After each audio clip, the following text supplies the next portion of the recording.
አላህ ባላሰብክበት በኩል ወዲያው እንዲረዝቅ ከፈለክና ድህነትን አስወግዶልህ ሀብትን እንዲሰጥ ከፈለክ ይሄ ሐዲስ ሊያልፍህ አይገባም። ይሄም ሐዲስ ለብዙ ወንድሞች እህቶች ስለሚጠቅም እንዲጠቀሙ አድርጉ። አላህ ሱብሓነሁ ወተዓላ በቁርአኑ እንዲህ አለ፣ ወመን የተቂላህ አላህንም የሚፈራ ሰው የጅዐል ለሁ መኽረጃ ለእርሱ መውጫን ያደርግለታል። አላህን የሚፈራ ሰው ማለት አላህ ባዘዘው ነገር በአግባቡ የሚታዘዝ በከለከለው ነገር በአግባቡ የሚከለከል ማለት ነው። ወየርዙቅሁ ሚን ሐይሱ ላ የሕተሲብ ማያስበውም በኩል ሲሳይን ወይም ሪዝቅን ይሰጧል። ወመን የተወከል ዐለላህ በአላህም ላይ የሚጠጋ ሰው ፈሁወ ሐስቡህ እርሱ በቂው ነው አለ አላህ ሱብሓነሁ ወተዓላ። ረሱልም ሰለላሁ ዐለይሂ ወሰለም በሐዲሱ ትርጉም እንዲህ አሉ፣ ታቢዑ በይነል ሐጅ ወልዑምራ ዑምራንና ሐጅን አከታትላችሁ አድርጉ። ወናፍ የብረት ቆሻሻን እንደሚያስወግደው እነሱም ድህነትና ወንጀልን ያስወግዳሉ አሉ ዐለይሂ ሰላቱ ወሰላም። ስለዚህ አቅሙ ያላችሁ ሙስሊሞች በነፍሳችሁ ላይ አትሰስቱ። ይህንንም በማስመልከት አልቀስዋ ቱር ሐምሌ 16 እስከ ሐምሌ 26 ከተወዳጆቹ ኡስታዞች ጋር ለ10 ቀናት በመዲናና በመካ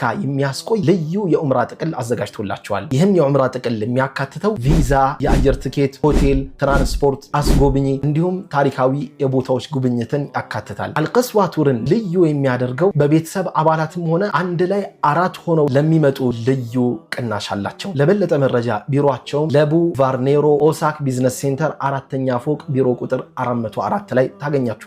ከዚህ በታችን ባስቀመጥኩላችሁ ስልካቸው ደውላችሁ አግኟቸው። በእነዚህ ሁለቱም ደውላችሁ ማግኘት ትችላላችሁ። ይሄ ትልቅ እድል እንዳያመልጣችሁ።